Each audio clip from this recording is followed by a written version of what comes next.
Hello everyone, welcome at Atal Tech. I am Poonam. On this channel, we will discuss about various modules related to Atal Tinkering Lab and technology. Our today's topic is design thinking. Before discussing about design thinking, I want to tell you about objective of design thinking and role of design thinking in Atal Tinkering Lab. Atal Tinkering Lab provide environment and opportunity to students so that they can work and provide innovative solution for the India unique problem. To provide solution for a problem, we should understand the problem first. Better we understand the problem, better we can provide solution for that problem. So design thinking is all about understanding the problem and provide solution for that problem. Design thinking. Design thinking is a strategy that focus on understanding need and creating solution for that need. ये एक ऐसी strategy होती है जिसका main focus क्या होता है, user की नीड को अंडरस्टैंड करके उसके लिए क्रिएटिव सॉल्यूशन क्रिएट करना डिज़ाइन थिंकिंग का मेन फोकस होता है. Design thinking is also called people centered approach because in this approach we analyze the user need and our main focus area is what the user need and what they really want. इस approach के अंदर क्या होता है, हमारा जो main concentration होता है वो होता है कि यूज़र की नीड क्या है, वो दरअसल चाहता क्या है, उसको क्या समस्या आ रही है. तो ये है डिज़ाइन थिंकिंग की people centred approach. Design thinking focus on. Design thinking का जो मेन फोकस होता है वो होता है अंडरस्टैंडिंग द पीपल नीड, लोगों की ज़रूरत को समझना. देन आइडेंटिफाई देयर प्रॉब्लम, उन नीड्स के बेस पे प्रॉब्लम को आइडेंटिफाई करना. Providing various solution and discovering creating various solution for that problem, उस प्रॉब्लम के लिए अलग अलग तरीके के सॉल्यूशंस को डिस्कवर करना और प्रॉब्लम को सॉल्व करना. डिज़ाइन थिंकिंग हमारी 5 स्टेजेस में काम करती है. सबसे पहली स्टेज है empathize, define, ideate and prototype and test. Stage 1 empathize, जो सबसे पहली स्टेज है वो है एम्पैथाइज स्टेज. इस स्टेज का जो मेन एम होता है वो होता है यूज़र की नीड को आइडेंटिफाई करना.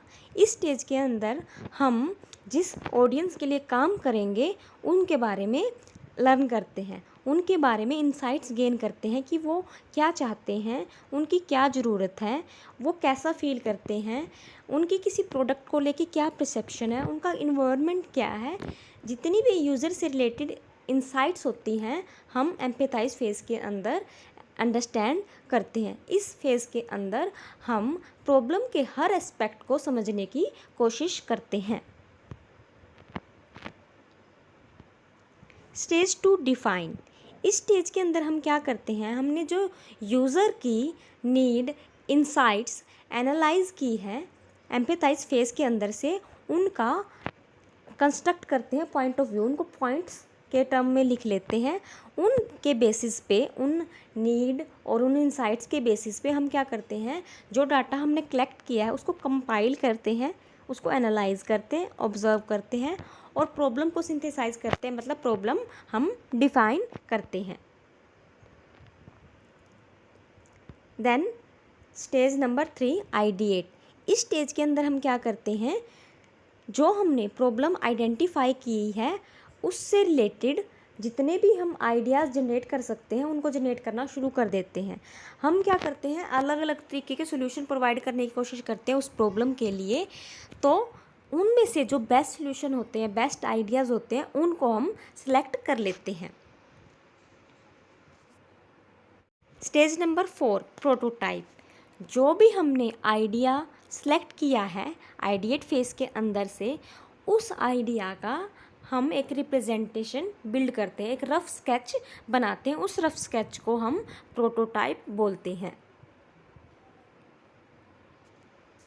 Stage number 5 test. जो हमने प्रोटोटाइप बनाया है उसको हम टेस्ट करते हैं यूज़र की नीड के अकॉर्डिंग.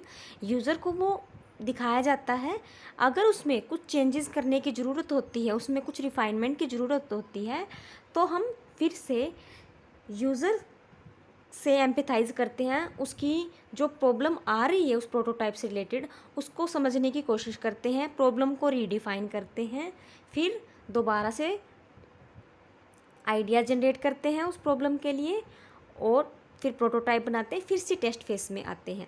तो ये एक डिज़ाइन थिंकिंग एक इटरेटिव प्रोसेस है जो रिपीट होता रहता है जब तक हमें कोई बेटर सोल्यूशन नहीं मिल जाता प्रॉब्लम। ये सारा प्रोसेस हम नेक्स्ट डायग्राम में अच्छे ढंग से समझेंगे। Explore, empathise. एम्पैथाइज में हम यूज़र की नीड को अंडरस्टैंड करते हैं। देन डिफाइन, नीड के बेसिस पे, इंसाइट्स के बेसिस पे हम प्रॉब्लम को डिफाइन करते हैं। देन आइडिएट, प्रॉब्लम को सोल्व करने के लिए आइडिया जनरेट करते हैं। देन प्रोटोटाइप, प्रोटोटाइप में हम क्या करते हैं, जो आइडिया हम सेलेक्ट करते हैं उसका रफ प्रेजेंटेशन प्रोटोटाइप तैयार करते हैं।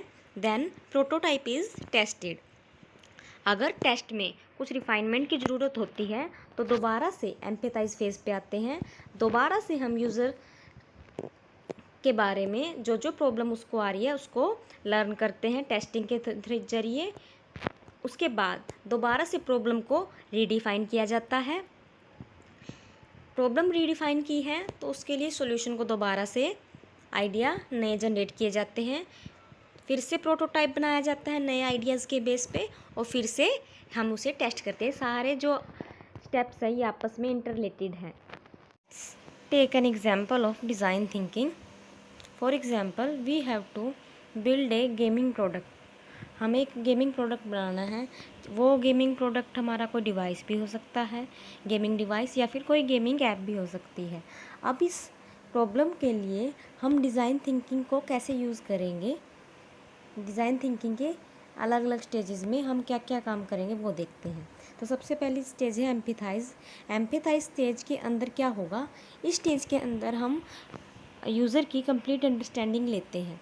भी वो जैसे अब गेमिंग के रिगार्डिंग है तो हम अंडरस्टैंड देखेंगे कि किस एज ग्रुप के बंदे हैं, भाई वो बच्चे हैं या यूथ है या बड़े लोग हैं, और उनका जेंडर क्या है और उनकी क्या चॉइस है कि वो किस तरीके के गेम पसंद करते हैं या फिर वो किस प्लेटफॉर्म पे गेम खेलना पसंद करते हैं, इंडोर गेम खेलना पसंद करते हैं, आउटडोर गेम खेलना पसंद करते हैं। तो इस चीज़ की कंप्लीट अंडरस्टैंडिंग हम एम्पैथाइज फेज़ के अंदर करेंगे। नेक्स्ट फेज़ है हमारा डिफ़ाइन फेज़। डिफ़ाइन फेज़ के अंदर क्या होता है, हमने एम्पैथाइज फेज़ के अंदर ये सारी इंसाइट्स ले ली।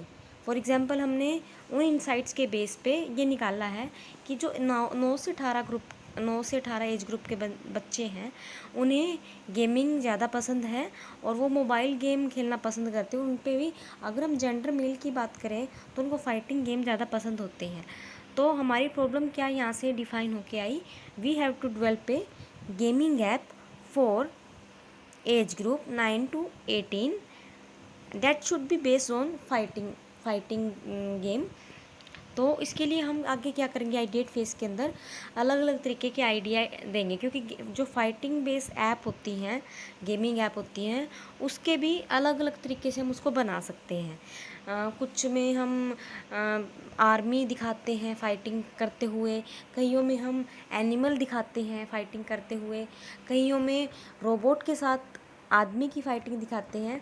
तो ये अलग अलग तरीके की फ़ाइटिंग ऐप हम एग्जाम्पल के लिए ले सकते हैं। भी गेम में फाइटिंग गेम हम इस तरीके से बना सकते हैं, अलग अलग तरीके के आइडिया। तो उन आइडिया में से हम कोई एक आइडिया चूज़ करेंगे और उसको प्रोटोटाइप उसको बनाएंगे। उसके बाद हम टेस्टिंग फेज़ के अंदर उसको टेस्ट करवाएंगे। अगर उसमें कोई प्रॉब्लम आती है तो दोबारा से हम उस प्रॉब्लम को आइडेंटिफाई करके उसको डिफ़ाइन करेंगे, उससे उसको सोल्व करने के लिए आइडिया प्रोवाइड करेंगे। उसके लिए फिर हम दोबारा से प्रोटोटाइप तैयार करेंगे, फिर टेस्ट करेंगे। तो ये है हमारा एग्जाम्पल डिज़ाइन थिंकिंग की अलग अलग स्टेजेस का। नेक्स्ट डिज़ाइन थिंकिंग हम अब क्या कह सकते हैं, डिज़ाइन थिंकिंग क्या है, it is directed toward human being. Second, to design is to solve human problem. Design thinking is all about designing the solution of human problem. Third one, identify audience, their need and environment. ये सबसे important phase होता है हमारी design thinking का, जिसके अंदर हम क्या करते हैं, ऑडियंस को आइडेंटिफाई करके उनकी नीड, उनके इन्वायरमेंट को आइडेंटिफाई करते हैं। Then define problem, problem define की जाती है। प्रॉब्लम को सॉल्व करने के लिए अलग अलग तरीके के सॉल्यूशन प्रोवाइड किए जाते हैं।